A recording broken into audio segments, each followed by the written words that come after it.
এমনি কুমিল্লা নিয়ে কিন্তু বিগত সরকারের একটা অ্যালার্জি ছিল। কুমিল্লা শুনলে একটা অ্যালার্জি, এবং এই সংসদেও কুমিল্লাকে কটাক্ষ করা হয়েছে মাল্টিপল টাইমস। এবং কুমিল্লা একটা স্বনির্ভর একটা উপজেলা শুধুমাত্র রেমিটেন্স যোদ্ধাদের কারণে, কারণ আমাদের মাইক্রো ইকোনমিটা ভালো, বিদেশে মানুষ থাকে মধ্যপ্রাচ্যে বিশেষ করে, এবং যেহেতু এখানে লিকুইডিটি ফ্লোটা ভালো, মাইক্রো ইকোনমিটা ভালো। কিন্তু আমরা যদি এই ইনফ্রাস্ট্রাকচারের অবস্থা দেখি, বাংলাদেশের সবচেয়ে বাজে ইনফ্রাস্ট্রাকচার হচ্ছে আমাদের কুমিল্লাতে। আজকে মাননীয় মন্ত্রী যে উত্তর দিলেন, এই উত্তর আমাকে অনেক বেশি আশাহত করেছে। এটা হচ্ছে, হবে, কবে হবে, কোনো স্পেসিফিক উত্তর মাননীয় মন্ত্রী মহোদয়ের কাছ থেকে আমি পাই নাই।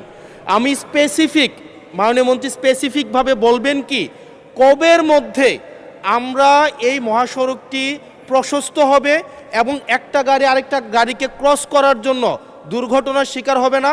বাচ্চারা, মাননীয় স্পিকার আপনাকে জানিয়ে রাখি, এখানে 100-র বেশি আমাদের শিক্ষা প্রতিষ্ঠান এই রোডের আশেপাশে আছে।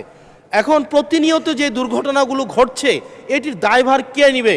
আমরা এই অঞ্চলটা, আমার এখানে 5টা এমপি আছে, আমি যেই রাস্তার কথা বলছি ওই রাস্তার 5টা এমপি আজকে এখানে বসা আছে। ধন্যবাদ। সবাই আমাদের এলাকার কাছে আমরা হচ্ছে লজ্জিত। ধন্যবাদ মাননীয় সদস্য, মাননীয় মন্ত্রী।